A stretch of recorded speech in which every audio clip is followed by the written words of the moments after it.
Welcome to the fascinating world of the Grand Prix de Trois-Rivières, affectionately known as the Little Monaco, the oldest road race circuit in North America.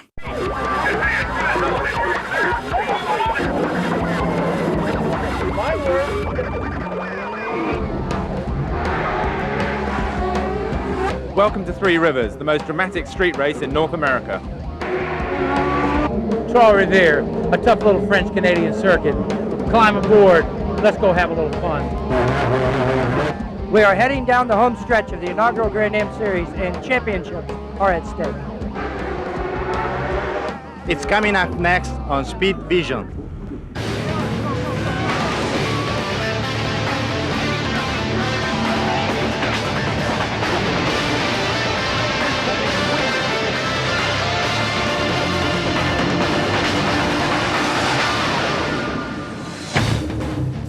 Not far from the banks of the mighty St. Lawrence River lies the oldest continually used temporary racing circuit in North America, the Circuit Trois-Rivières, site of the 8th round of the debut series for the Grand American Road Racing Series, the Grand Prix de Trois-Rivières.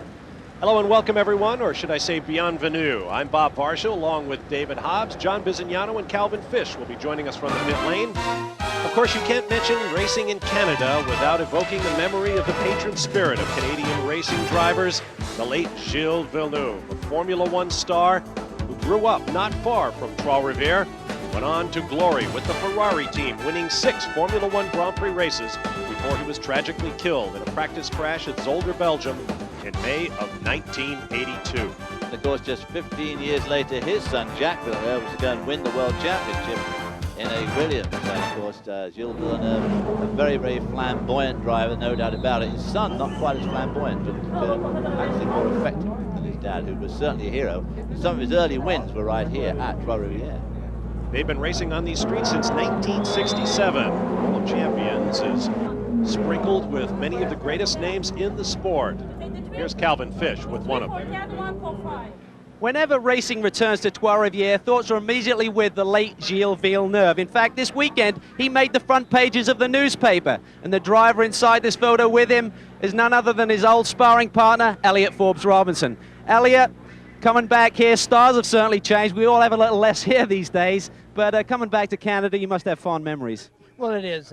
We spent a lot of time with Gille and his 2 kids. They were the same age as mine, so we camped together.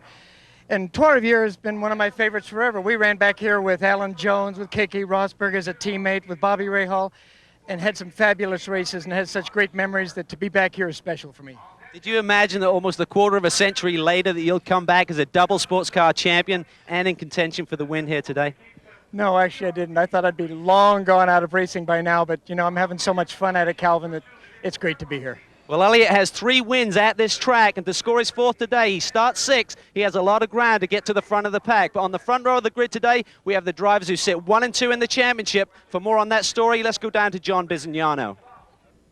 Didier Theys relied on the nimbleness of his Ferrari chassis and the power of his V10 4-liter race motor to collect his 3rd pole position so far this year. The car was able to turn into the corners very well and get great grip coming out of the slower corners and that great speed down the straightaways. Didier, I think you surprised yourself a little bit on the performance of the car. Yeah, the chassis worked very well around this course, and I'm very pleased with the performance. And when we came here, we were a little bit anxious, but we're going to see now it's a long race, and hopefully the car will end up that way.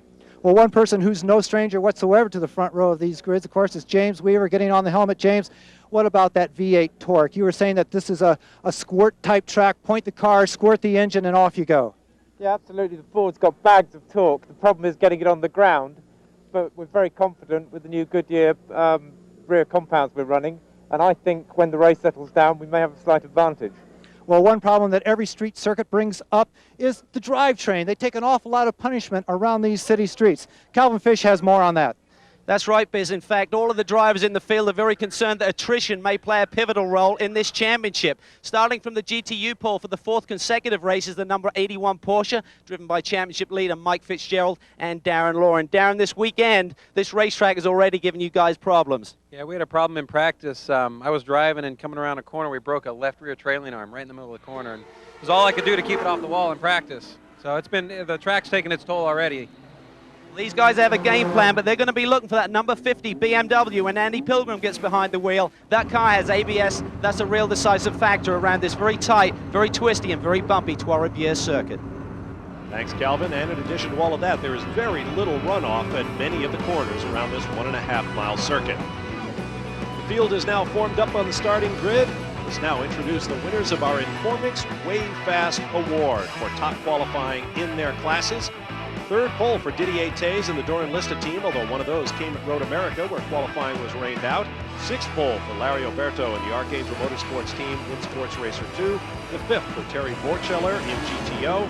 The fifth pole for Mike Fitzgerald as well in GTU. And the very first for our American GT pole sitter, John Chevy Levy.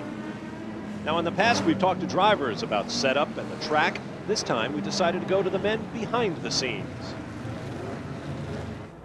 Biggest problems here are traction. Biggest problem is traction. A lot of wheel spin. We put all the bit of downforce we can on the car, and that's basically it. Well, we do have a compromise because we're a little bit down on horsepower at the moment with the regulations and the fact that the engine's quite old. So we're losing 15 to 20% on fuel consumption. So we really have to look after that. So that's one compromise. So we compromise a little bit of horsepower there. But we really set the car to come off the turns as quickly as possible, so that we can make the straightaways, the two major straightaways, as quickly as possible. And obviously we compromise a little bit of performance with wheel spin at the moment because we just don't want the car to push. We've had the fortune of running Trans Am here probably 10, 12 races. We've been coming here since mid-'80s, so we kind of know this track.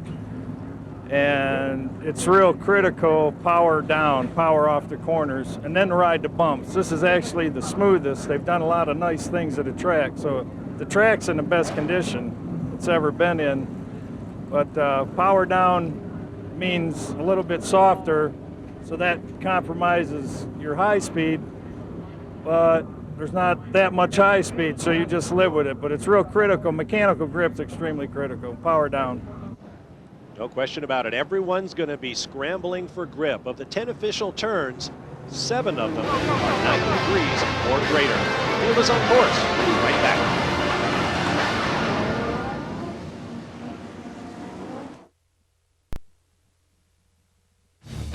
Grand Am Road Racing is brought to you by Informix Software, Way to Web, and by new 104 Plus Octane Boost with Acceleron Power. Back on the streets of Trois-Rivières, Quebec, Bob Marsh and David Hobbs, John Bisignano and Calvin Fish with you for the Grand Prix de Trois-Rivières. This is the Boulevard Carmel, one of 2 fast parts of the racetrack. This tight left-hander and another long blast back onto the fairgrounds of the Canadian Exposition. 27 cars in all. Tell us about the track, David. Well, the track here, Bob, is really very tricky. It's a typical street course, of course, which means it's got crowns. Guardrails right at the edge of the road. There's no runoffs in any of the corners, hardly. A couple of them got a bit on the area. There's 10 turns altogether, so a very tight hairpin. And of course, turn 3, the Porte du Plessis, is absolutely unique, and where the drivers have to funnel through a huge arch. I mean, it's only wide enough for one car. And it's an important corner because it's a tight left-hander, and it leads to really quite an uphill straight. So you really want to make some time down there because turn 6, at the end of that, is where a lot of the overtakes. Experience will count for everything here at Trois-Rivières. Now let's take a lap with the G&W Motorsports Porsche. That was turn 1 we just went through. Here's turn 2. Quite wide, but no run-up area. But and there's the Porte du Plessis as we come down to turn 3. Hard brake here. Squeak through there. This is that tight left-hander. No run-up area again on the outside. You've got to make a real good exit because as you can see, it's uphill here. And this is the longest straight on this racetrack. It's not even straight, but I mean, this is where the overtaking is going to happen at the end here, coming to turn 6. Another tight left-hander. Sun can become a problem here too as the afternoon wears on. As you can see, it's starting to get there. Power going down there. The drivers and the crew chiefs all talking about grip. Being a street circuit, of course, it's got oil and diesel fuel out of buses and all that sort of stuff over this track, so it's very slippery. It gets better as the weekend wears on. About when it's real good, these guys are putting the cars back in the track. There's the hairpin. Tight run down to the right. Squeeze down inside here. right-hand sweep here, then a left-hand wiggle there, and then you go across the line. You want to make a good job down this straight too, it's the front straight, because into turn 1, you get some overtaking down as well. A bit of room in turn 1. Let's look at our Informix starting grid. On the pole, Didier Theys, who says he's surprised to be there. The Doran-Judd. James Weaver will be alongside, leading the Drivers' Championship in Sports Racer. Claude Bourbonnais, who has vast experience in this racetrack in Atlantic cars and other machines, will be inside row 2, alongside Ralph Kellner's in the Ferrari. George Robinson and Jack Baldwin will share inside row 3 the R&S or Riley&Scott Judd powered machine. Elliott Forbes-Robinson will be alongside of the second of 2 Dyson Racing sports racers in the field. Here you see a look through the rest of the field. Gary Borchiller and GTO could clinch a tie for the Drivers' Championship in that class with his teammate Ron Johnson. Getting down to that time of year when championships will be clinched. 14 titles in all at stake in this debut season for the Grand American Road Racing Association. We'll have 5 classes of machinery on track at the same time. The big open cockpit sports racers, the lighter, less powerful sports racer 2s, and the production-based machinery, GTO, GTU, and the 2-frame American GT cars, very similar to the SCCA Trans Am machinery that raced here for many years. Now let's get final thoughts from our pit reporters, beginning with Biz. One thing every driver has mentioned to me that I've talked to is the fact that this track is going to be full of traffic. All the different classes are on the track at the same time. That's an awful lot of speed differential out there on a very tight circuit.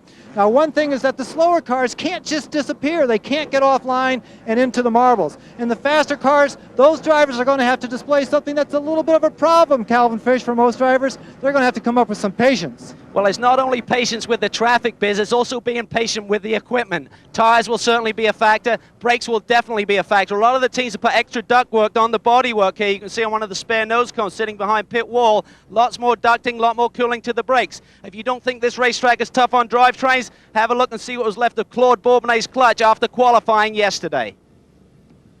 All right, thank you, gentlemen. The safety car is pulling off, and we are ready to go racing. And right now, James Weaver is inching ahead of the pole sitter, Didier Theys, that in part because that Ryan hairpin is a very, very tight corner. A very tight corner indeed, but of course, as we said earlier, going into turn 1, it's good and wide, so there's going to be some adjustment positioning to go down in. A terrific crowd on hand and a wonderful day for racing. Not a cloud in the sky, a real cloud in the sky here. The field all lining up. Massive crowd this weekend, as always, in Trois-Rivières. And now the field has formed up side by side. And we are away. Someone coming down the wall. That is John Field, hoping to make up positions in the first turn. We've got spins. Field has spun. So has Claude Bourbonnais in that blue and yellow machine. And further up the track, Ralph Kellner's has looped it in the Ferrari. Claude Bourbonnais spinning in front of his hometown for the first time for many years. He hasn't done much racing lately. What a shame for him. Field being led away there by James Weaver, followed closely by Didier Theys, who did not in that pole position. There you see the cars sliding through that gate. Boy, some of these guys get really slow. Didier's still leading.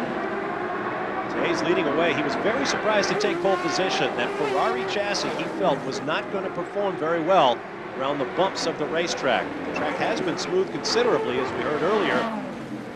And that Doran Lista Special, a Ferrari chassis with a 4-liter V10 Judd racing engine in it, took pole position.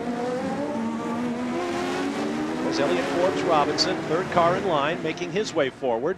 Meanwhile, back to the front. Didier Theys going out the bottom of your picture, followed by James Weaver.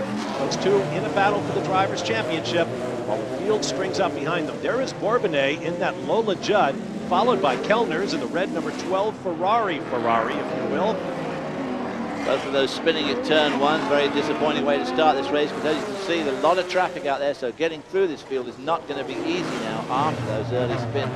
They're making up ground to some of the slower traffic, the AGTs and the GTOs and GTUs. When they get up to the sports race, it's going to be much more difficult for them to make any significant ground.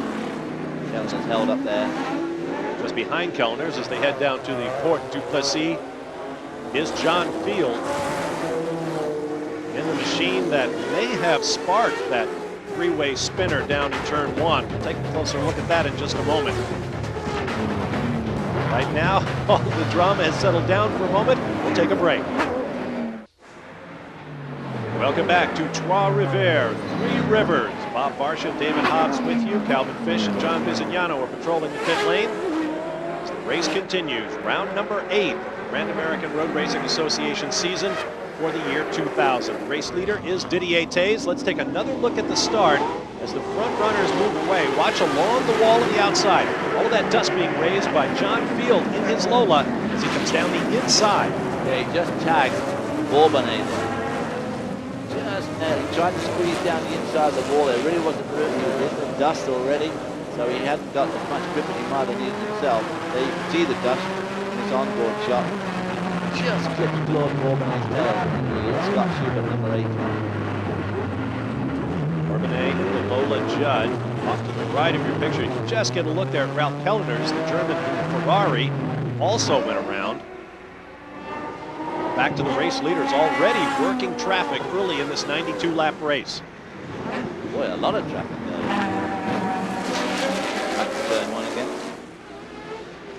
James Weaver stalking Didier. Didier with the Judd. There you go, down to the Port de Plessis. You can see just that. Ooh, wow! Didier locking them all up big time there. A lot of, obviously, a lot of lack of grip there. You can see that by the amount of skid marks on the road going under that. Making a move. Ooh, now he locks up. We're going to see a lot of that today, I have a feeling. These cars can be very difficult to handle on this slick racing circuit. In fact, before the action got underway, we asked James Weaver what it's like to drive Trois-Rivières. It's just tremendously exciting because it's all coming at you quite fast. You know, if you're doing sort of 200 miles an hour on the Bonneville salt flats, you don't really get much impression of speed. If you're trying to pull into the parking lot at 200 miles an hour, it's a different story. And really, when you drive on a street track, it's sort of like fighting in the gutter. It's not Marquis of Queensberry. You sort of get the other man down, you jump up and down on him. So you've really got to gorilla the car. Gorilla the car. I like that. I always say, grab it by the scruff of the neck, and that's what you got to do. You can see the crown in the road, of course, doesn't help any of the grip anywhere. You roll off the crown, so it doesn't give you a good traction coming out, because it can be very difficult going in with the weight jacked across the car as you have that curve in the road. And of course, streets are always much more bumpy than the purpose-built racetrack.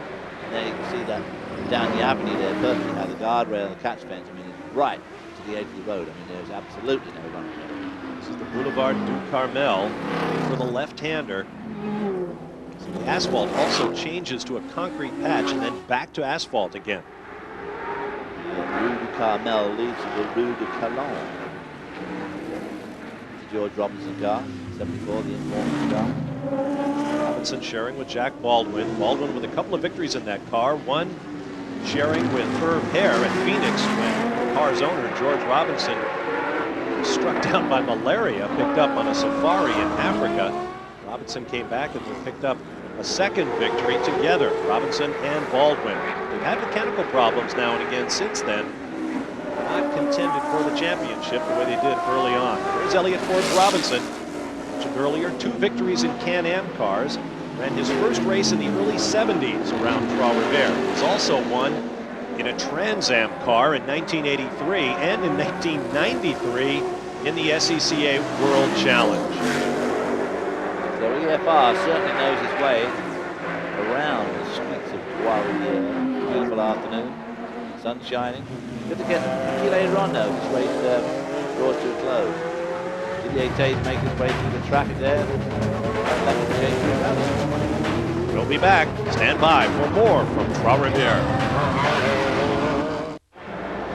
Back at Trois-Rivières, picking up the Sports Racer 2 battle now. These cars look much like their bigger cousins from the Sports Racer class, but they use V6 engines, no turbocharging allowed.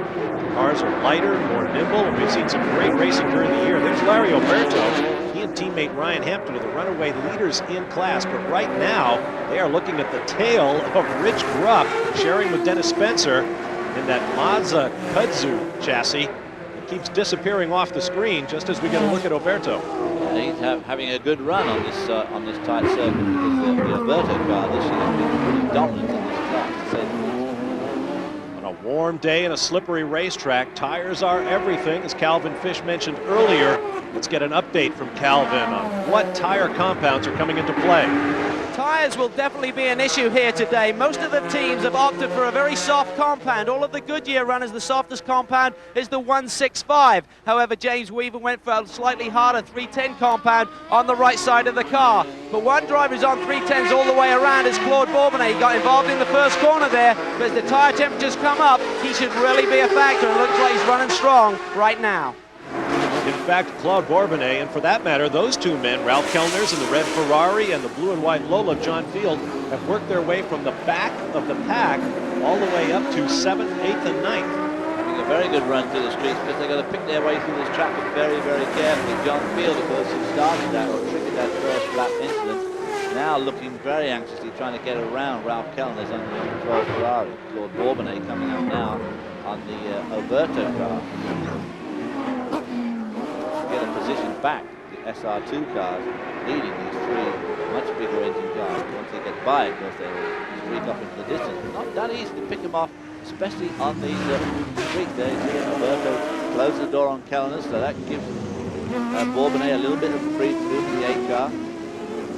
Tough place to pass in the best of circumstances here. This must be driving Kellner's and Field crazy. Absolutely. As they watch Bourbonnais disappear. And of course, Kellner's watching the mirror for Field too, to make some rash move down the inside somewhere. So they both got around Barrier Burger there. So now they've got to get past the 62 car. And they're not going to be getting much help from these guys, because these guys, Brooke and Alberto, are battling furiously for a lead. Theys still in the overall lead. James Weaver right there, counting the rivets in the back of that Darren Lista Special. Now they're right in some very heavy traffic. This is number 1. Theys came in trailing Weaver by 13 points for the Drivers' Championship in the Sports Racer Division, so he is hoping that Weaver will disappear sometime soon. It's an opportunity for him to get away a bit. Let's get back down to the pit lane and John Bisignano. One thing indicative to most street circuits, and it's very true here in Three Rivers, is that the bumps on the road can be very damaging to the cars and even wear out the drivers. Also, the crown in the road that comes up by natural traffic every single day causes a problem in selecting the perfect line. So as these drivers go through the field and as they try and gain places, you may see them in somewhat of an unorthodox line through the corners. What they're trying to do is stay off the crown, off the bumps, trying to get as much grip as possible. All right, thank you, Biz. And of course, that crown is in the road because of rain runoff. It's designed that way. Yeah, and of course, as the race progresses, a long race like this, with all these guys on very soft tires, they'll be tearing off that rubber and leaving it lying around on the track. So when you come up to lap people later on in the race, it becomes even more critical. You've not only got the bumps and the ground and the road to fight, but you want to pick your way through that roll, that rubber too, to get real slow. There's Eric Messley. He is second in the GTO category. Up ahead of him is Terry Borchiller in the Saleen Mustang. And these cars, very quick production-based machinery, have been lapped by the race leaders in the sports racer cars. It's happened a few more times before the afternoon is out. And it makes it so difficult for these people because they've got their own race going, and then the fast cars come through, and they've sort of got to try and make room for them, but at the same time, they don't want to leave the road space. There's a look at the top 10. We'll be right back. Welcome back to Trois-Rivières, about midway between Montreal and Quebec, capital of the province of Quebec. If you've never been to this part of Canada, you really deserve it to yourself to make a trip. Definitely a Gallic European feeling right here in North America. Bob Barsha, David Hobbs with you for round number 8 of the Grand Am season for the year 2000, the Grand Prix de Trois-Rivières. Got the GTU battle. Stephane Veilleux, one of a number of Quebecois, Quebec area drivers have come out to take part in this race on the streets of Trois-Rivières, leading the GTU division of Porsche 911. He's leading, of course, our pole sitter, Darren, Law, and Mike Fitzgerald, so he's having a good run. Two Canadian drivers, one from Montreal, one from Toronto. And of course, the faster guys, there comes John Field trying to work his way past these two guys who are dicing furiously for the GTU. Meanwhile, the Ferrari has gone through. It's going through right now. Last Mike Fitzgerald wanted to see was more traffic or a visiting driver, a wild card, if you will, up here in the hunt for the race victory. Fitzgerald leads the GTU driver category over his teammate Darren Law by 16 points coming in. So a victory here would go a long way toward locking up that inaugural GTU driver title for Mike Fitzgerald. That battle continues. Let's get down to the pit lane and Calvin Fish. Mike Fitzgerald not only leads the GTU Championship, but he currently leads the Porsche Cup standings. Now, that's points given to anyone driving a Porsche in any competition around the world. Now, there's only ever been 2 Americans win this award before. Bryce Cobb and last year Kurt Wagner when he won 2 championships. Now, the bonus for winning this, 275 grand. So you know that there's a lot of inspiration there for Mike Fitzgerald to try and carry this through to the end of the season. The Porsche Cup given annually to worldwide Porsche drivers in ceremonies around the Christmas holiday in Stuttgart, Germany, has gone to a number of Americans over the years. They call Bryce Cobb, winning it a couple of times back in the late 1980s. It's a great place to go to that. I came 4th one year in the Porsche Cup and I met the guy who practically was a winner of the 50 cars, run around with BMWs. That's the Genesis Racing BMW for Rick Fairbanks and Andy Pilgrim. They were the pole sitters in that category. They were actually outrun on the racetrack by Kevin Buckler in a Porsche, but Buckler failed a post-qualifying fuel inspection. Thus, the BMW was elevated to pole position. Let's take another look. Looks like he's dragging something behind now. Spins down, and this is coming to turn 6. Boy, couldn't wind up in a worse place. Now on that concrete patch, a bad spot for him to hold other traffic up, and it's not very wide there, as you can see. He is back underway. Meanwhile, there goes the GTO leading car. Here comes the number 50. Fairbanks at the control. Now back to the front. Didier Theys, well, with a couple of car lengths worth of breathing space over James Weaver behind him.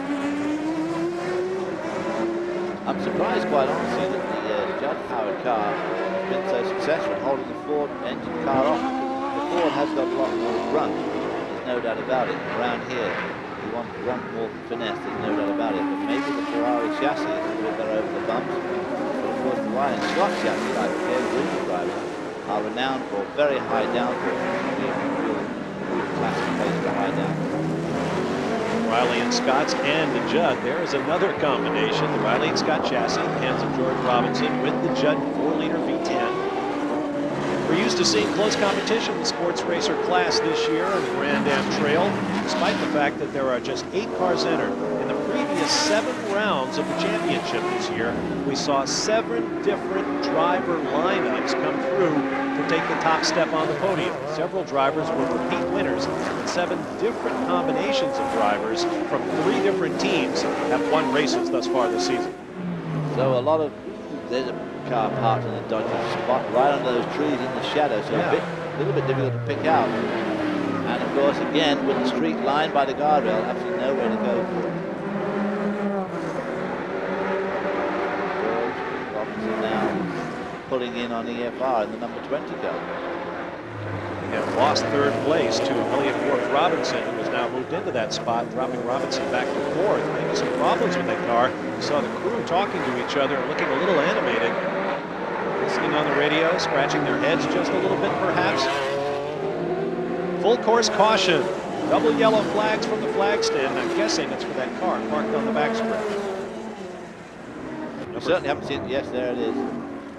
Now that's the number 55 car. That is the sister car to the 50 that we saw spin earlier. This one shared by Chris Gleason from Pennsylvania and Jeff Altenberg, veteran SCCA champion from Baltimore, Maryland. Tough break for them. We are under a full course caution. Take this opportunity for a break and be right back. Theys leading the race.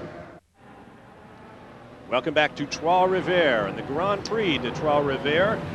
We're under a full course caution while the number 55 GTU BMW M3 of Chris Gleason and Jeff Altenberg is towed to a safe position. That will allow the field to close up behind the safety car. This means a lot of hard work will have gone for naught. Then again, Didier Theys had very little lead over James Weaver to begin with. Let's get down to the pit lane now and Calvin Fish. This full course caution may have happened a little too soon to really see drivers pit right now. To get points in the championship, you need to do 25% of the race distance. That's about 23 laps. We're about lap 19 now, so ideally they'd have liked to have seen this yellow in about 5 laps' time. Well, Calvin, you can't have everything perfect. It will help people like John Field in their 3rd car in a row. And the Ralph Keller's Ferrari, these guys had those spins early on, so to bring them just a little bit closer to Didier Theys. Terry Borchiller, who continues to lead the GTO class, hoping to lock up a championship today. Let's get back down to the pit lane now, and John Bisignano. Biz? George Robinson has brought the 74 car into the pits. They show that there's a low voltage reading inside the car. They have had 2 batteries ready to go. They're going to check number 1, the wiring from the motor to the battery, and if that's okay, they're just going to put in 2 more batteries. Of course, this can only last about every 20 laps. They would have to come in and change batteries. The motor will not develop any significant power whatsoever without proper voltage. And that would suggest a Duff alternator. Yeah. That is a much tougher fix on these cars. Here's the 09 American GT leader, Doug Goad. He's fighting for a championship as well, but he needs points to come from behind, along with his teammate Craig Conway in the Spirit of Daytona Mitsubishi. Going to work on that car, taking advantage of the opportunity to fuel up, check the rubber. Meanwhile, the field continues to circulate, and around a 1.5-mile circuit, he could lose a lap in a big hurry. Now let's get back down to the pit lane. Calvin Fish has something for us again. The 09 machine, the leader in American GT, it looks like there's a problem with the left rear. I saw a lot of smoke coming out of there, maybe a wheel bearing, wheel seal, something like that. Team are going to work. They topped him up with fuel. Meanwhile, they just tighten the wheel back up, and they're going to let him back down and continue, but you still see some smoke emanating from that left rear corner, guys. I guess they're just going to have to ride this one out. There are 2 points-paying rounds of the championship remaining for each of the classes. It includes a 100-kilometer or 62-mile sprint race at Watkins Glen, New York, followed the next day by a revival of the 6 hours of Watkins Glen. So there'll be 2 very different racing disciplines on display on the last racing weekend of this debut season for the Grand Am. Well, they certainly will. That's the 55 car, the one that brought their caution flag out the first place, stopped on the straight. Going back to pit lane. Having a look and see what they can do with that. While the field is coming around, we expect a green flag this time by Didier Theys. Look at James Weaver right up on his gearbox. He's going to try to time this perfectly to catch Theys right at the green flag. We'll see if it works. Green is out. Nope, couldn't get it done. A lot of action going to turn 1 here as everybody jostles for position. Of course, these guys are now on cold tyres after those pace laps. But the tyres were hot when they started the pace laps, so they pick up all that debris and rubbers like that. So the first couple of laps after, look at that. The first couple of laps, the tyres are beautiful after caution. Saw that squirm from the Darren Lista Special. We'll take a break. Stand by. Welcome back to the streets of Trois-Rivières, Quebec. Bob Marsh and David Hobbs with you, and James Weaver remains glued to the back of Didier Theys' race-leading Darren Lista Special. As they rocket down the Boulevard du Carmel once again, headed toward turn 6. This time Weaver tries the outside again, but once again he cannot do it.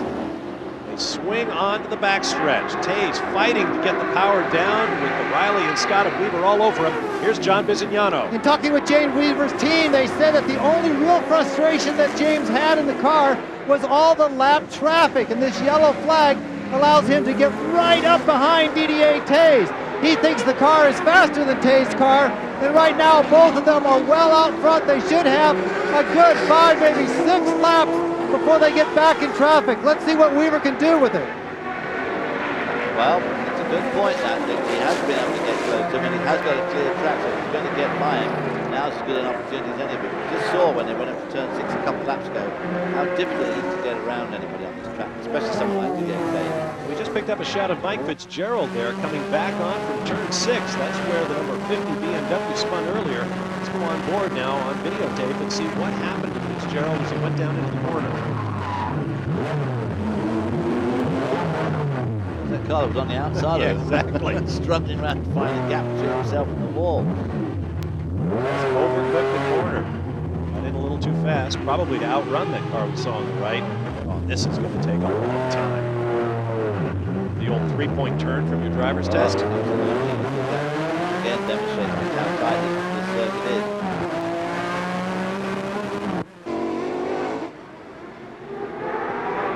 While back to the point. Weaver again all over the back of Theys. Now keep in mind, as Calvin Fish mentioned earlier, both of these cars will hit to change drivers. The question is, when do we do it? Especially if we don't get another yellow flag, because drivers have to spend a minimum of time in the car. 23 laps is the number, in order to earn championship points in endurance racing. Well, now up to about lap 27, but of course James locks them all up there as they go into that turn 6. There is the traffic. Now again, I think James Weaver with that Ford engine is just a little bit more grunt. Even in the traffic, it's probably as good a jump as going to get. When Didier gets held up at all, James Weaver's car should have just that little bit more off the board. Earlier we heard James Weaver's crew chief, Pat Smith, say basically the setup is pretty simple for Trois-Rivières. Just throw all of the downforce at the car that you can. That's all you can do around here, because there are no significant straight. Admittedly, at the end of that straight, is the one overtaking Wally for turn 6. But you probably do better coming onto that corner, onto that straight, better than you would actually picking up speed down the hill, go down to the bridge again. It's always just fascinating. Smoke coming out of the tyres of Didier Theys. These guys now are getting ready for that tyre stop. Both of them must have a lot of flat spots on those tyres. Neither of these cars pitted during the yellow flag. So there'll be important action coming up in the pits. Speaking of the pits, here's Calvin. Well, fuel economy here is definitely a factor for the Fords. They can make it on one stop, bearing in mind that we may see some caution, of course, but there's a difference of strategy between the number 20 and the number 16. The number 16 car with Weaver behind the wheel is 5-speeding, meaning they're using low gear through some of the tight corners. EFR and John Paul Jr. in the 20 car, they're only 4-speeding. It should make them a little better on fuel efficiency. James said he'd try to counter that by maybe short shifting at low RPM in 3rd, 4th and 5th gear to try and get that fuel back.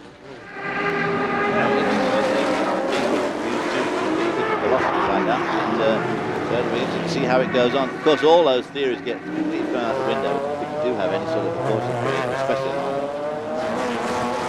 Traffic ahead for Didier Theys. James Weaver right there. Elliott Forbes-Robinson, the car he is sharing with John Paul Jr., are currently 3rd. That's the number 20 machine from Dyson Racing.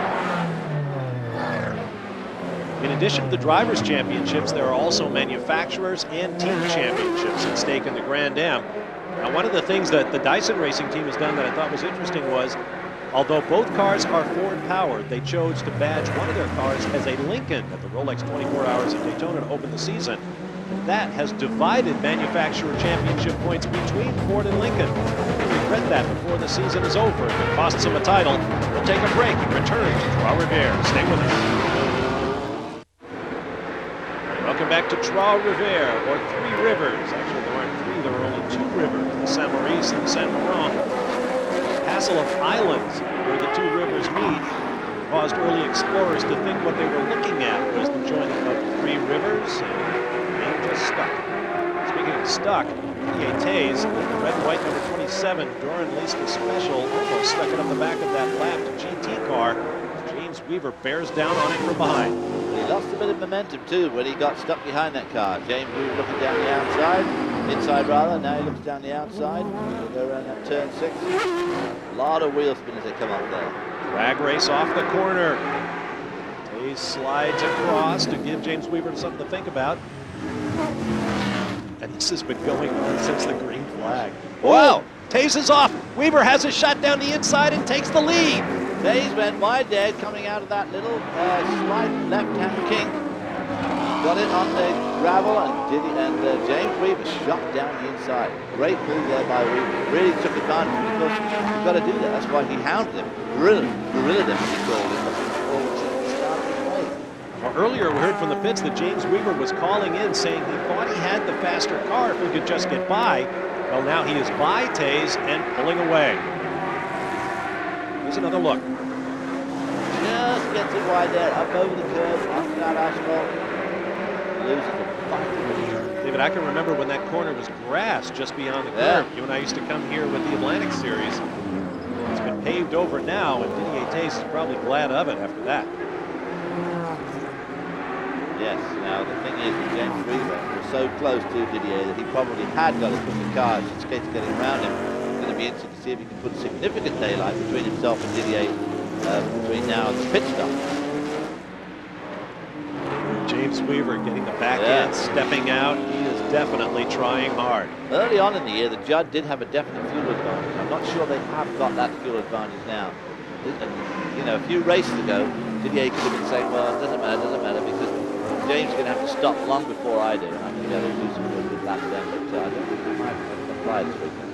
At the midseason race, the July 4th Paul Revere 250 at Daytona Beach, Florida, I spoke with Jack Baldwin, who also uses Judd power in his Riley&Scott. He said, no, don't let the Ford guys fool you. They've been working really hard on their mileage, and they're doing a lot better at it now. As you can see, James Weaver was right. He's pulled out a couple of seconds there in just a couple of laps. Now, word from the pits is that John Field is going to be penalized for that first turn incident. Here's Calvin. Intersport Racing and Oliver Gavin look at the monitors carefully. They realize that when John Field does pit, he will get a 10-second stop and go. Now, the fuel window for this Judd-powered car is massive. After lap 17, they said they could bring him in and go the rest of the way, but realized if they do that, they're really going to put a big stretch on those tires to keep Oliver out there to the checkered flags. They're going to wait a little bit longer, they expect. If they see another caution, they'll then wait for it to go back to green flag racing, because they cannot do the stop and go under caution. Lost their valuable track time. There is John Field from Dublin, Ohio. The Lola Ford making his way around. Will he pit this time by? No, he does not. Back to the pit lane and John Bisignano. Well, they've made the necessary repairs to the 80 car. They found that it was an oil line that came adrift. Now remember, 2 weeks ago in Elkhart Lake, Wisconsin, this car was heavily damaged in the rear end. In fact, the entire rear end of the car has been rebuilt from the doors on back. One problem they were having was getting this oil cooler and the lines to it to fit just right. They spent a lot of time on it Friday, and obviously a problem showed up with it again during the race. No problems for the Porsche GT3R of Michael Schramm and John Morton, another man with an Elliott Forbes-Robinson type career. Absolutely, but John Morton has raced everything, everywhere, and won at most places. Well, I don't think he's actually won here. 80 car suffered from a fire. There's another one that's been burned this year. Our GTO leader, Saleen Allen Speed Lab. Take a break. We'll be right back. Welcome back to Trois-Rivières, Quebec. Bob Marshall, David Hobbs, Calvin Fish, and John Bisignano with you. A moment ago, we were talking about our GTO leader, Terry Porchiller, in search of a championship today here at Trois-Rivières in the Saleen Mustang. The right front corner of that car, you see damage.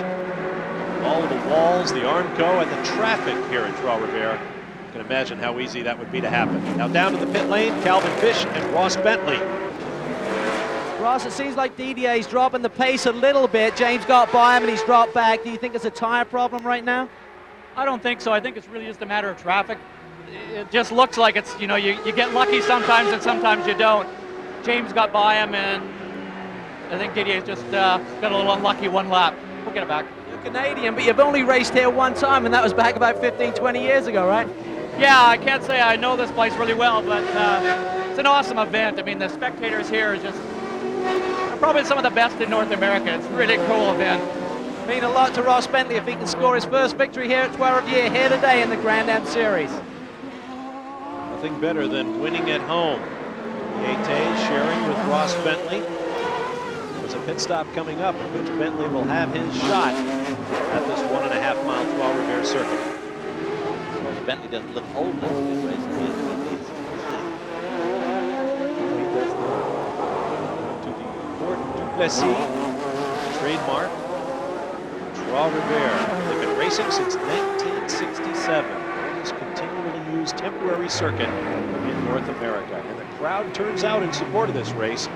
Here estimates that as many as 100,000 fans will come through the turnstiles during the 3 days of this event. Well, of course, it is right downtown. I mean, it's absolutely perfectly placed. And it's a great park, there's plenty of parking.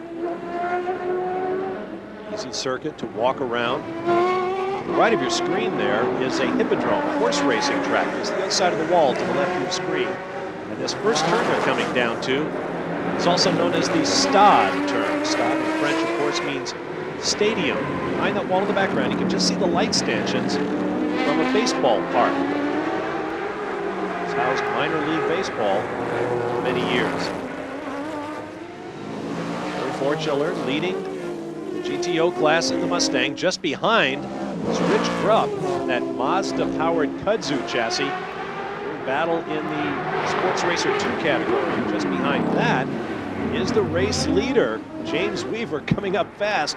There you see him, just giving a wave to some of the cars that gave up to allow him through. So now he's putting some daylight between himself and Didier Theys.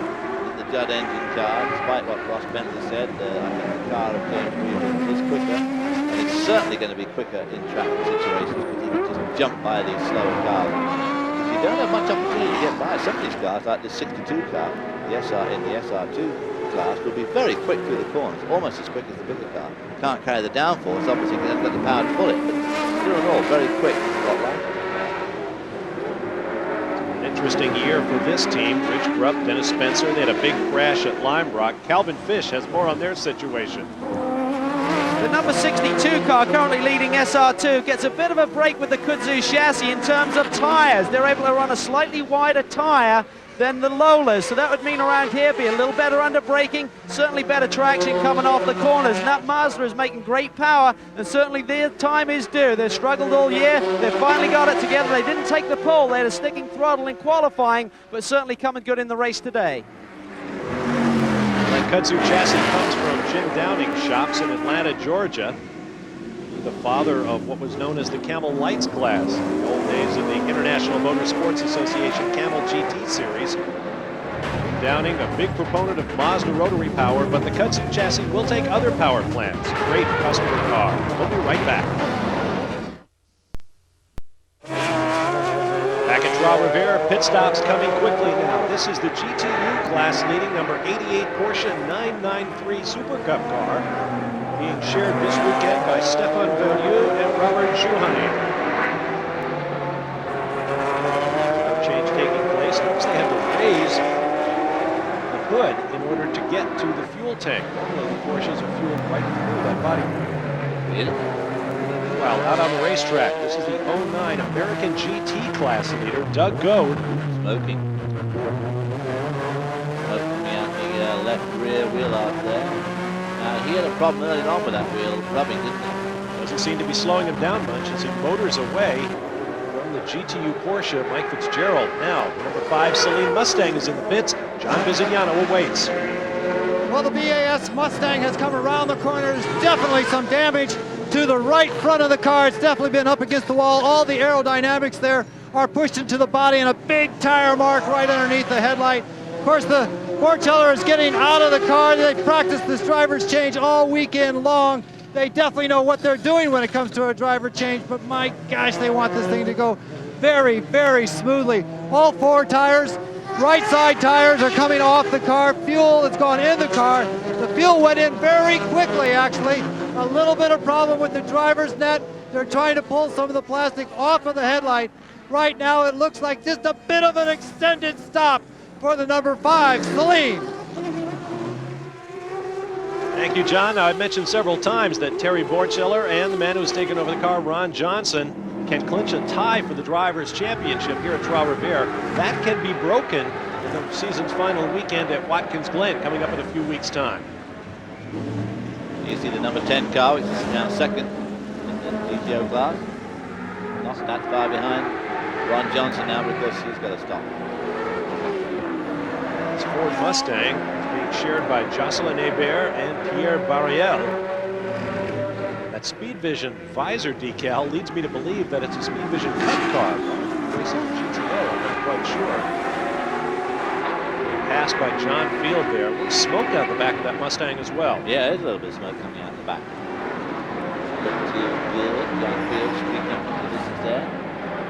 Yellow flag. Yellow flags. Down at the Ford Duplessis. Field is off. into the tire barrier. It's major damage at the rear. It's certainly been an eventful day for John Field. Let's take another look here. You must just see it disappearing from view there. Oh my gosh, yeah, spun right there under the bridge there. It is very slippery on there. There you get an idea of the slope of the road too. Just the absolute sheer slope of that road. It's on a bit of a hill. You've got the crown of the road, so it makes it very tricky coming in. Cleaning up that mess. You see the damage out the back of that Lola. Oh dear, so it looks like their day is effectively ended. After that big first corner spin in the stadium corner, then the 10-second stop and go penalty for the incident. Now this.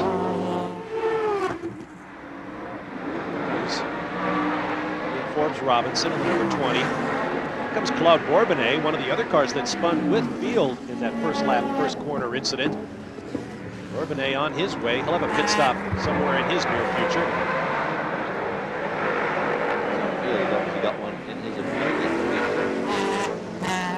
Going on that car looked at. It looks a little bit too deranged to me. I don't know if those wires and things hanging out the back. Just be able to Ralph Kellner's is pitting the Ferrari just behind him. Watch out for that debris in the pit lane. John Bisignano is waiting for the 37 car. Well, John Field is coming around the corner very slowly, trying to make room for the number 12 Ferrari that's coming into his pit area. The back end of the car, oh God, there's oil everywhere. A big hit on the back, right up on the broken exhaust. Someone piled into the back end of this one. Calvin, we're done as far as this Judd goes. But the number 12 Ferrari is in. It's going to be Kellner's turning it over to the Italian Mimmo Schiattarella. And this guy really knows how to put the pedal to the metal. They're hoping that they can just really keep this thing running good and try and get on the podium for the 5th time this season. They've been strong all year. They realize the car doesn't have the horsepower of some of the other cars in the field. They think good strategy can get them to the top 3. In fact, Mimmo Schiattarella drove an Atlantic car here at Trois-Rivières back in 1993. Take a break and return with more from Canada.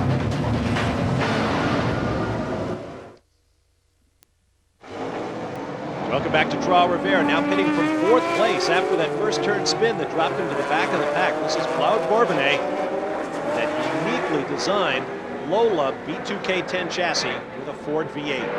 As you say, it's very unique, and it does actually give them a lot of downforce, so it's a very effective car. You can see the loops on top of the front wheel arches, which also suck out air from underneath the body, giving good downforce. And this car has been very effective. Scott Schubert climbing in. Claude Bourbonnais is one of the legends in the Atlantic Championship, Professional Atlantic Championship. He has 13 career victories, which ties him with the man we talked about at the top of the show, the late Gille Villeneuve. Second only to Mark Dismore, Indy Racing Northern Light Series star, who is the all-time series leader in wins. Boy, they're having some trouble with Scott Schubert's belt on. It's taken a long time to put the belt on. It's a bit odd. Schubert did put a bolster in. Claude Bourbonnais is quite tall, but not all that much taller than Scott. Coming up on a minute from this pit stop, and they're going to drop to 5th place as the Risi Ferrari has gone by. Schubert is on his way. His front wheel arches and unique sort of pedestal design. Lola B2K 10 chassis. There's also a B2K 40, which is used in the SR2 category. Here's James Weaver, the race leader. He has a pit stop to come, and Butch Leitzinger will take over. Together, Leitzinger and Weaver won the Grand Am round at Lime Rock, Connecticut, Memorial Day weekend. Always drives with that sort of head down. It might just be the paint job and the helmet, but it always looks like he's got his chin on his chest. No, I think he does get his head down, but he's driving beautifully at the moment. Long lead there over his immediate pursuer. Number 27 car, no in sight. There's that corner. Caught John Field out a couple of laps ago. James Weaver, you know, I first met him about 14 years ago when he came to Watkins Glen. I was driving an IMSA, and he was asking me all about it. Of course, at the time he was a hot shoe Formula 4, Formula 3 driver, and was wondering about the American scene because Formula 1 had sort of just already started to go by. He probably should have been in Formula 1, but he wasn't. He was a very, very good driver. have a cup of coffee in the cart, what is now the FedEx Championship Series, together with his longtime car runner, Rob Dyson, returned to sports cars. They have been primary flag wavers for these Riley&Scott chassis. Victory after victory, everything from sprint races, 24-hour enduros. Coming up now to lap, Scott Schubert, who's running in fifth spot at the moment. Scott, of course, had a pit stop. Some sort of trouble with the belt. There's the Lola. A couple of cars back, separated by, I believe that's Larry Alberto in that Sports Racer 2 category car. Look at the smoke. That number 9 car still smoking worse than ever. Runway American GT car right there, 09, leading that category. The smoke is seriously coming out of the left rear now. Weaver has gotten by Alberto. He'll go around under the road Conway machine. And is he heading for the pit lane? Yes, he is. Race leader is in. Calvin Fish awaits James Weaver. There will be a driver change. Already undoing the belts is Weaver. Let's get down to the Dyson Racing pits and Calvin. The leader, James Weaver, at 45 miles an hour, comes down pit lane. He's going to be handing over to Butch Leitzinger. They'll do fuel and tires. They're going to stay with the same tire combination, which is a slightly softer compound on the left side, the Goodyear 165, and the slightly harder compound on the right side, the 310. They feel this works well. It'll probably take Butch a couple of laps to get those 310s up to temperature, but then they'll probably have more durability and really force the issue in the final laps of this race. Now, brakes have been a concern of this team all weekend long. They had the pedal go to the floor in one of the practice sessions. They hope they've got enough cooling to those rotors to really keep it good. Fueling is done. He gets the okay, and Butch takes it back on course. Great stop there, 28 seconds compared to that before of Scott Schubert, but in the meantime the 27 car did go by and take the lead. Got to look at those air restrictors built into the air scoop just behind the driver's head under the roll cage. None in sight. They are buried in the air scoop there on the Doran Lista Special, still in the hands of Didier Theys, who has now reassumed the race lead. Let's get back down to Calvin. I just spoke to the Darren team about when Didier Theys will be pitting and what the fuel window is, and they laughed. They said, forget a window, it's more like a sliding door. This Judd will go forever. So they're able to play the caution periods out a little better than the Dyson team. They needed to get past halfway. They've done that with both the 16 and the 20, but we may be a few laps before we see the 27 car in pit lane. Thank you, Calvin. And the advantage of that fuel strategy and fuel efficiency, of course, is they can keep going under green with the race lead and hope for a yellow flag to carry out their pit stop. We'll see if they get one when we return to Trois-Rivières.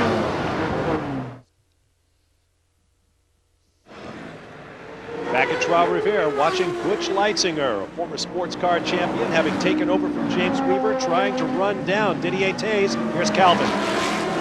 Well, James Weaver has turned it over to Butch Leitzinger, but James, looked like you're in a great battle with Didier out there. Traffic, a real issue today. It was a fantastic battle. The cars were very evenly matched. He had a couple of lucky breaks in traffic, got away. I had a couple of lucky breaks, caught him back again, and then he made a mistake, I think, at turn 8. I could get on the power better, but I think it really comes, the cars are very evenly matched. Except I think the Goodyear's have got a better traction, so I can always get off the corner a bit quicker than him. You said earlier in the weekend brakes were a concern for you guys. You had the pedal go to the floor in practice. Are you confident that you have brakes for the rest of the race? I was running far too much rear brake to save the front, and when I was behind Didier, I wasn't using the brakes that hard, because obviously in the dirty air, I wasn't cooling them that well. So I was just sort of wobbling along behind him, trying to encourage him to make a mistake, so I could do it the easy way. Well, he's certainly hoping Butch can get to the checkered flag first and score James' 4th victory of the season and increase his championship lead. Wobbling along behind him. Quite sure what wobbling along means. Well, you're the racing driver in this team. You've got to tell me. It's not what I've heard before, but we did see James Weaver locking up his rears 2 or 3 times going to turn 6 earlier on. Meanwhile, the race leaders in the SR2 category pit, at least in the championship. Larry Alberto out, Ryan Hampton in, and now the leader pits. Didier Theys brings the Doran Lista Special in. They will not get the yellow flag they needed. Let's get down to the Doran pits. Once again, here's Calvin. Didier Theys, fresh off victory at Elkhart Lake, brings it in, hoping to score another victory, this time with a different teammate. It's going to be Canadian Ross Bentley jumping in behind the wheel. Now the advantage for the 27 car by stretching the fuel a little bit longer means that when Ross gets in the car, he doesn't have tyres that are as old at the end of the race. They'll be slightly fresher than both Butch Leitzinger and EFR, so that may give him an advantage. He's not real familiar with this car. He hasn't done a lot of racing recently. Did some races for Tom Milner's BMW team the last couple of years, but not much sports car stuff, so there's going to be a lot of pressure on this Canadian driver. No question about that. Ross Bentley will have to get up to speed very quickly. Butch Leitzinger has gone by to reassume the race lead. He's going out on sticker tires, so he's going to have to get up the temperature. No tire warmers in the Grand-Am. Of course, that stop for 6 seconds longer than the Weaver Leitzinger stop. That was a good stop. 34 is about what you'd expect to happen in these cars. 28 stop. Yeah.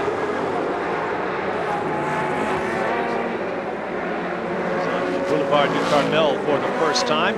Now back down to Calvin Fish. Didier, a great battle out there with James. Traffic was an issue, but then he got by you and it seemed like you dropped back just a little bit. Was it traffic or was it tires? After the yellow, when we went slowly, at the restart, I lost a lot of grip, and I was hoping that grip will come back, but the grip never came back, and I was sliding a lot. That's why I went wide in the third gear corner. James came inside, and I couldn't stay with him because I was sliding 4 wheels. The balance of the car was perfect, but I was sliding a lot. The fact you're able to stretch your fuel a little bit further, the tyres for Ross will be relatively fresher at the end of this race. Could this be an advantage for you? I hope so, yes. Well done, great job today. Thank you.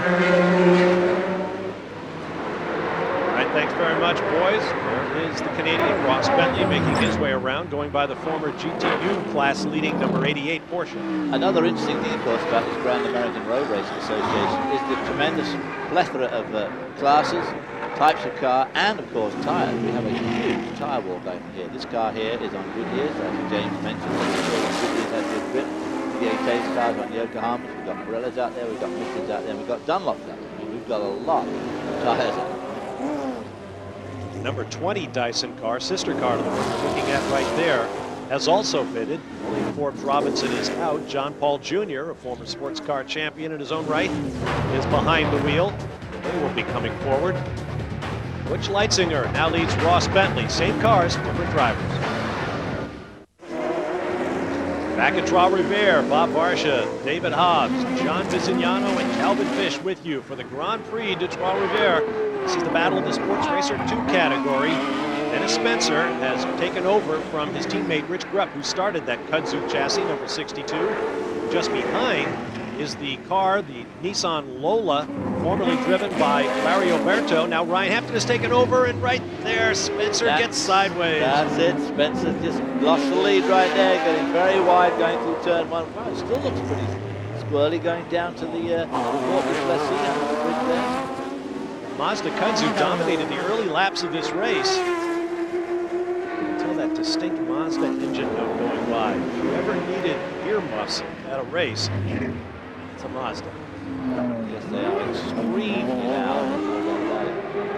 Here comes the Schiattarella car. 27 car now, right behind him. Schiattarella in danger of going a lap down. Well, he is a lap down to the race leader, Butch Leitzinger, who's already gone by. Right red number 12 Ferrari was a part of that three-way spin at turn one of lap one.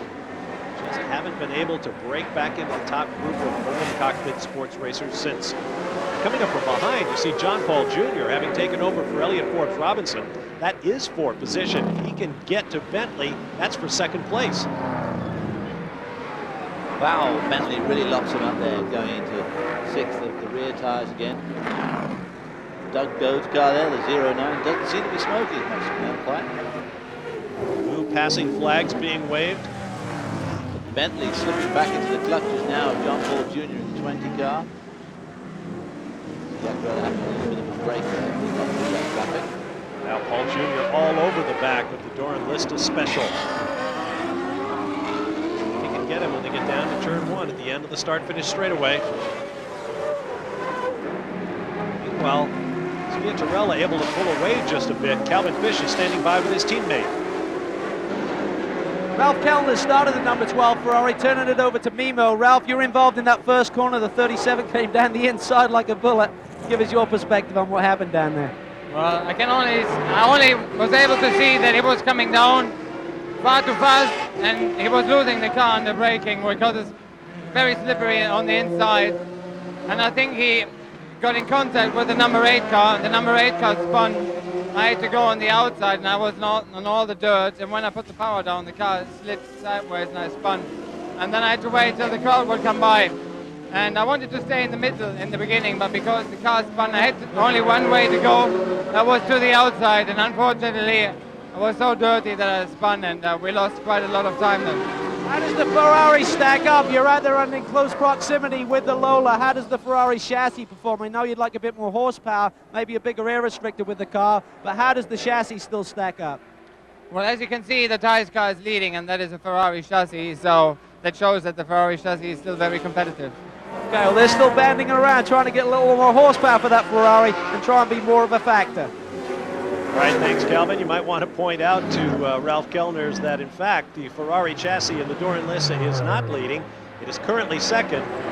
Right now, it has gotten by the number 12 Ferrari. It's smoking the tires, trying to come to grips with the Doran Lista. In the hands of Ross Bentley is John Paul Jr. In the second, Riley&Scott Ford from Dyson Racing. We'll take a break and return to Trois-Rivières.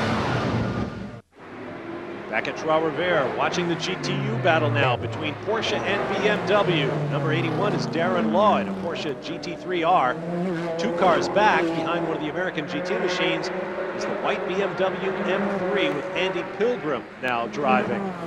Meanwhile, down in the pit lane, Calvin Fish has Mike Fitzgerald, who started that number 81 Porsche. Let's get down to Calvin. Mike Fitzgerald has turned the number 81 car over to Darren. You look like you had a good race there going with the 88 early. Yeah, Andy got in the car second, and I was in there for an hour and a half. It was a pretty tough stint. Andy came up behind me toward the end, and we battled a little bit, but I knew I was coming in, so I didn't want to fight him too hard. How do you think that Porsche is going to stack up against that BMW? It has ABS, but I understand the ABS has been a bit of a problem for them this afternoon, locking up still. How do you think it's going to go to the checkered flag? Can you score another win? I think Darren can hold him off. We got a little bit more in the top end, and you can move over on him in the brake zone, so hopefully Darren can block him a little bit.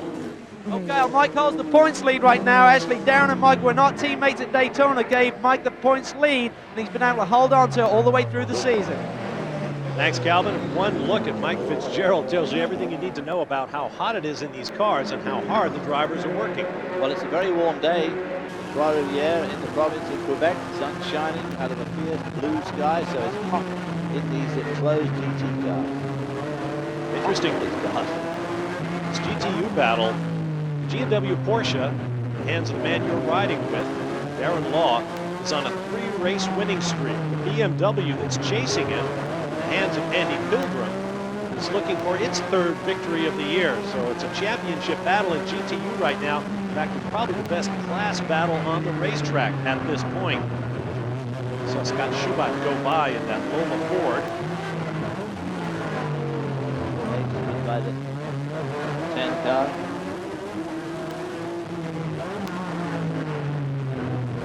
Fort Duplessis onto the Boulevard du Carmel. Look at that sports racer just take off.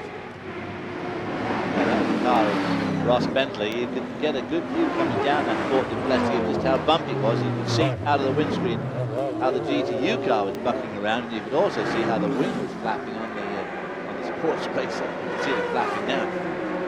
Tremendous speed differentials between the various classes. Look there, John Paul Jr. trying to catch up to the 27 car. That's for 2nd place. Meanwhile, Craig Conway continues to smoke heavily.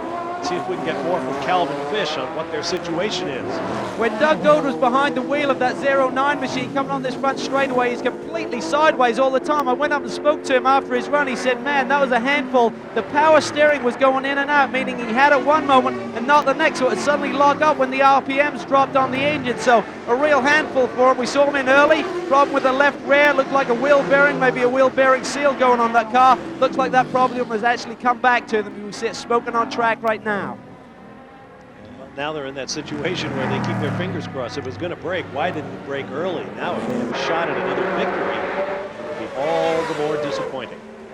Look at this battle the GTU is now. Andy Pilgrim right behind Darren. He's driven plenty of Porsches before, so he probably has a pretty good idea of what that car up ahead of him can do in the hands of Darren Law. Down under the bridge, just under the tyre. It's getting left down there now, and everybody locks up going through there and spins the inside wheel. Look at that terrific dark line through that port deflecting territory on the top here. Houses just immediately to left there. Suburban houses all there. Very much in the mold of street circuits. Oh, the 09 has hit the pit lane. Let's learn more once again. Calvin Fish. Craig Conway has brought the 09 in, smoke pouring from the left rear corner. They were taking the wheel off. It's not a single nut. There's actually 5 studs on that. So they're taking a look inside there. There's a lot of smoke. They're going in with some brake cleaner now to just clean it up back there. There's a lot of oil, a lot of mess. They're going to try and clean it up, evaluate the damage. Now, these guys were only intending to do 1 race this year. They kept on winning. They kept on coming back. They've had 4 wins this year. They're looking for another one today, but it looks like it's going to be tough going from here. All right, thank you, Calvin. Meanwhile, the battle continues to rage in GTU. The GW team is owned by a former driver turned team owner by the name of Cole Sprague. Before the race began, we asked him to assess the strengths of each car. The BMWs in their previous configuration were restricted for the engine. They were also limited in the transmission choice. Here, they are not. They can run unrestricted engine. They can run different gearboxes. They have very nice suspensions. They're very supple, and they're very good on short, bumpy courses like we have here at Three Rivers. The Porsche's strength is really in its aerodynamics package. It's very good. It has really long legs. It has a great engine. Really high speed, smooth track type of car like Road America. Trois-Rivières is nothing like Road America in Elkhart Lake, Wisconsin. There's a look at your top 10. We'll be back to Trois-Rivières. Welcome back to Trois-Rivières, where we've had a change in the class leadership in GTU.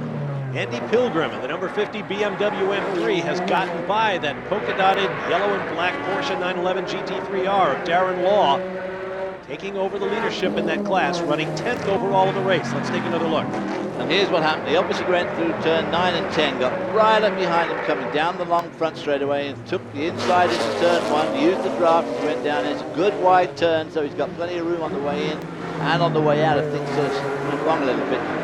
Whistled through turn 2 and 3 there, managed to hang on to that lead. You can see him go down the inside now. And there he is. Darren Law gave him room, I've got to say that. He didn't really try and block him too badly, but of course, difficult to block there because it's good and wide. And, I guess really the key to that was turns 9 and 10. Obviously Andy Pilgrim made a really good job of those 2 turns, tucked right in under the tail of the Porsche, used the draft and threw down the inside of turn 1. Good pass. On board the 81 with Darren Law, you saw that both drivers were using slightly different lines through those corners. John Bisignano can shed more light on the BMW. Andy Pilgrim just made that beautiful pass on the Porsche. They've been waiting for this BMW to be operating properly all weekend long. They were having problems with the brakes. They were having some problems with the electrics. But they really thought the superior handling of the BMW would come through on this particular circuit if they had everything working right. Right now they're very happy. Andy Pilgrim phoned in and said, guys, this is what we've been waiting for 3 days. The car is perfect. All right, thank you, Biz. We'll see if Andy Pilgrim can pull away with Darren Law, who's getting impatient back there behind that American GT machine. He does not want to lose contact with Andy Pilgrim. The Andy McNeil Kerry hit. Yeah. Look at Pilgrim work that traffic. As is Darren Law. This is a great fight. That has actually given Andy Pilgrim a bit of breathing space there too, I think, because Darren Law got held up a couple of times there. That's all he needed, because those bigger engine cars, it's so difficult to overtake the GTU car quicker through the turns probably, but of course, as soon as they get to any straight pit, those big guys just punch the gas. They're out of luck. Here's the leader, Lansing. Back down to John Bisignano.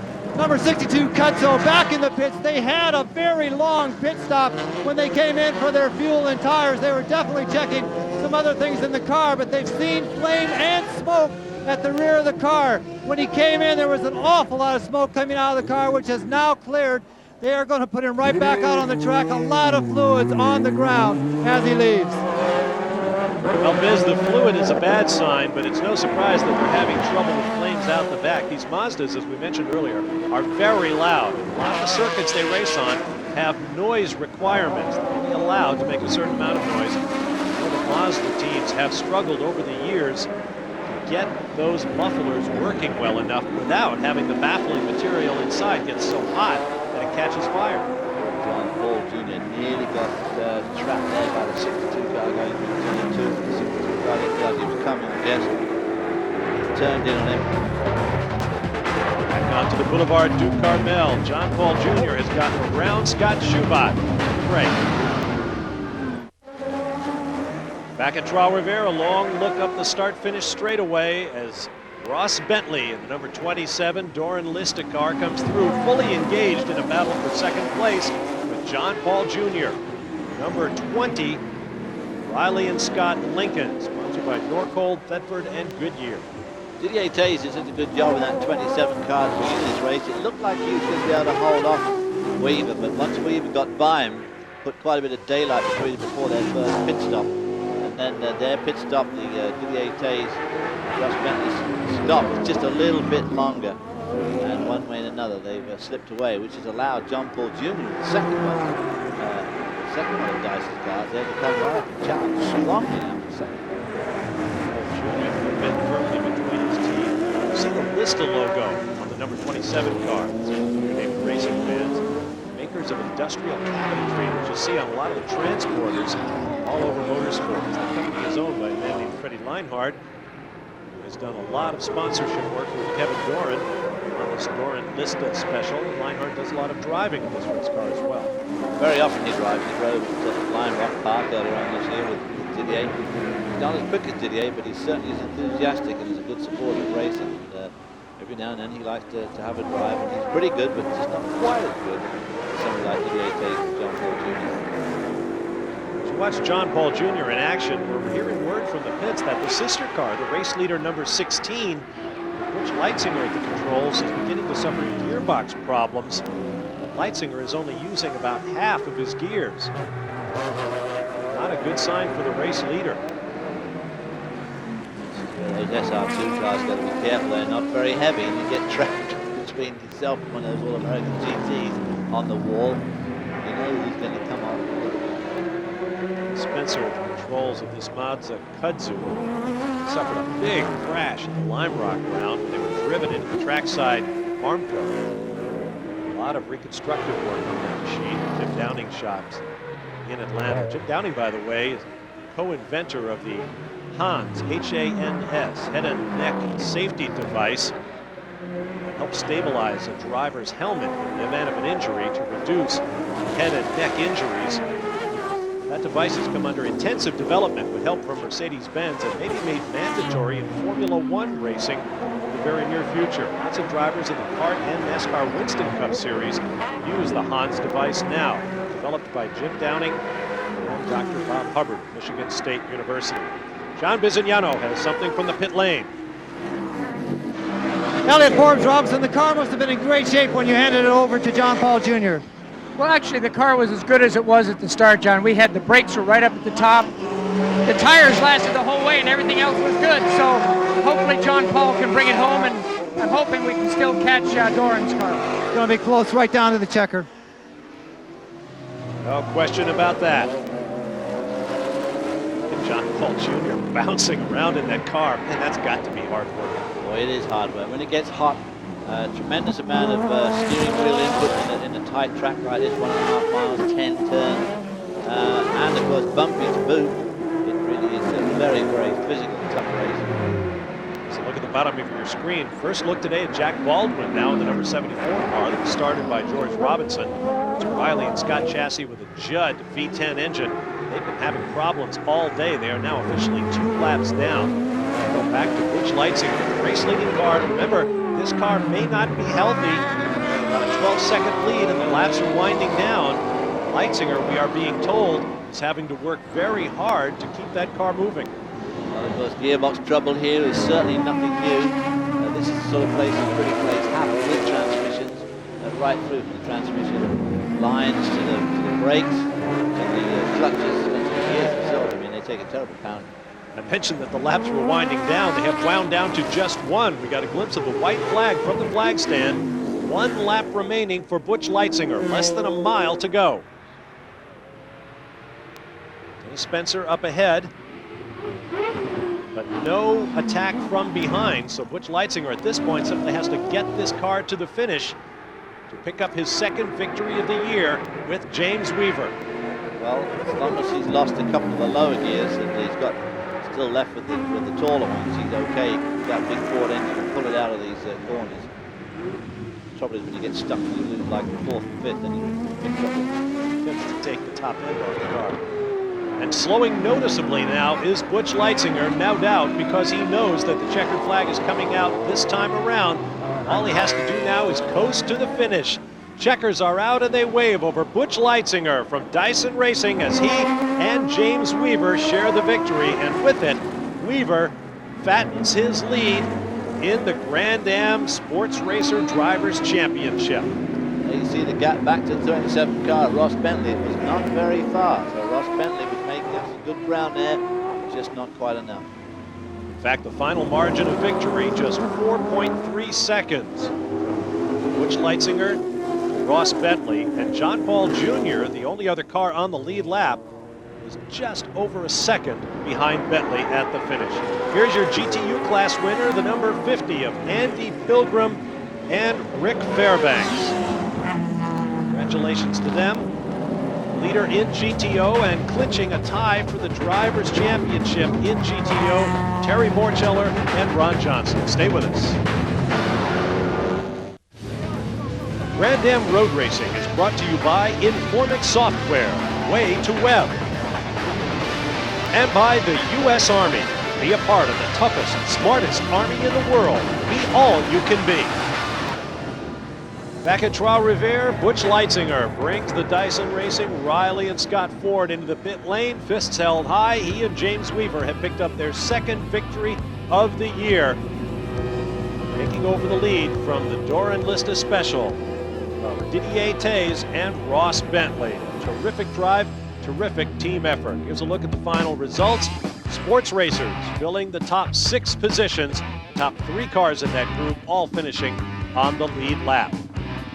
Our SR2 winners, Larry Oberto and Ryan Hampton, picking up their 6th victory of the year, while Terry Borchiller and Ron Johnson win the GTO class, Rick Fairbanks and Andy Pilgrim GTU, and Doug Goad and Craig Conway the American GT category. An interesting day of racing all around, beginning with a big spin at the first corner, ending in a Dyson Racing victory. Right now it's time for the victory celebrations to begin. We have a lot of class winners to meet, so let's get down with John Bisignano. James Weaver, what a fantastic drive up front there. That was some of the closest racing I've seen all season long. Oh, it was just a fabulous race. I hope everybody watching it enjoyed it as much as I enjoyed driving in it. But I think Butch deserves an enormous amount of credit because we'd actually lost second and fourth gear just after he took over, and he managed to drive around that and still win the race. So, Butch, well done, mate. Tell us about that, Butch. Oh, how much were your lap times down with those 2 gears out? Well, for a while they were down a lot because I thought it was only third gear that I had because the whole all the gates were kind of gone. But then I kind of snuck it in to see if it would go in first gear, and it did. I just didn't have any of the top gears, and they dropped by a couple seconds, but we were able to keep it up in the corners. And James set up a beautiful car, and the team did a great job. So that's where we ended up. I'll tell you, not to have a bad gearbox around this place. They shift some 2,300 times during a race. It's not the problem to have. Indeed not, John. And with that victory, Butch Leitzinger will move into the top 10 in points. The Sports Racer 2 category dominated by the number 62 of Rich Grupp and Dennis Spencer. Until this moment, Larry Oberto and Ryan Hampton took over. Well, they lost their streak at Elkhart Lake at 5, but they get it going again here. Great job today. Larry Oberto, what about the run? It was tough. The Mazda, I had a little gap on the Mazda. I was going to slam the door and thought I could be the big loser. So he got the jump at the start, and I just chased him. We were running like qualifying speeds the first few laps, and they made it tough. They kept us real honest, and it's a long race. I'm hot. And Ryan, you actually grabbed the lead during the pit stops. Good pit work again by your team, and then you just brought it to the checkered flag. Great strategy, great win. Yeah, that's pretty much what it was, We knew that if Larry brought the car back in one piece. All I had to do was pretty much drive, and I mean, he's a tremendous driver and made my job extremely easy. So all I had to really do was get a fast pit stop in and just drive consistently, and that's all I had to do, and keep it off the walls, and sure enough, it always comes that way. Well, the championship is almost in their pocket, but they still have to go to the Glen and score some points. Thanks, Calvin. In GTO, the Saleen Mustang of Terry Borcheller and Ron Johnson clinched the first championship of the season. Let's get down to John Bisignano. Terry Borcheller, it must have been over 150 degrees in that car. When you got out of it, I've never seen you so pale. I've never seen you so done in. Except for the last race. It was pretty hot. We knew it was going to be, knew we were going to struggle with the heat. Coming to a street race, we knew it was going to be even worse. And being as the weather was like it was beautiful, but boy, it was hot. You can see the results of that. I looked about like that.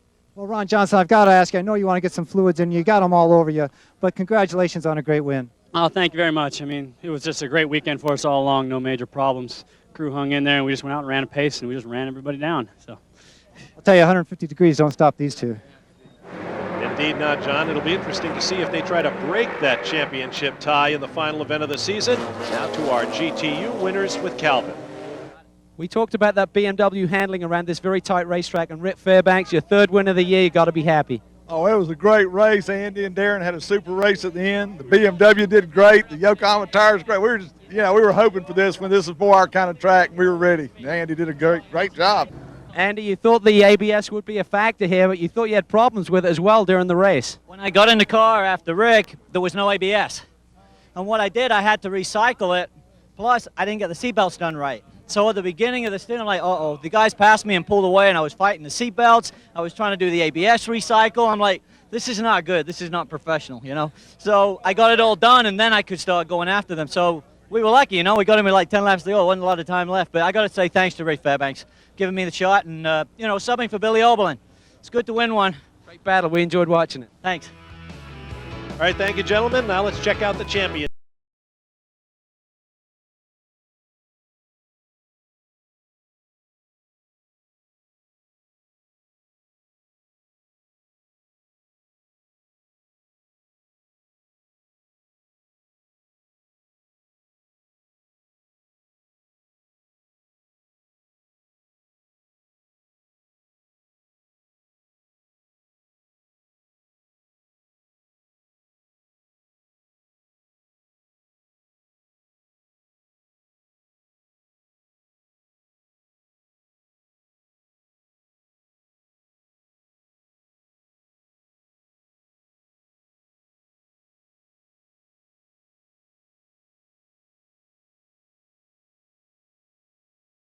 Can't wait, Craig. Not the easiest of runs. You had to bring in the pits a couple of times. Problems back here in the left corner. What was the issue?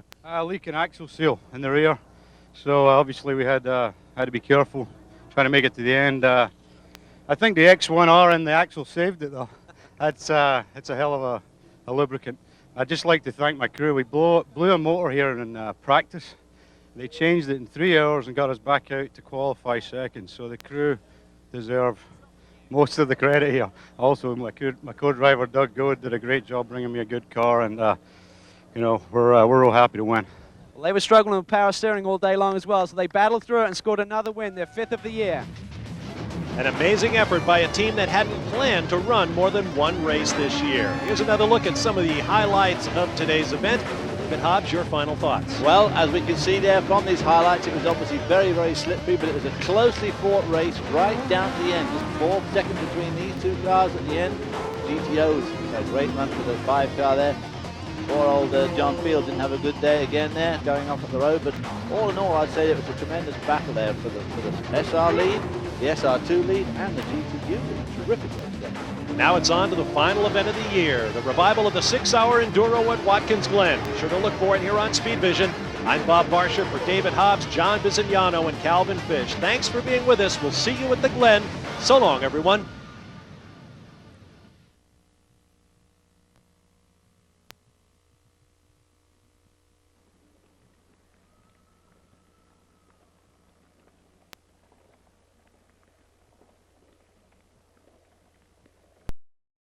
Like and follow for more.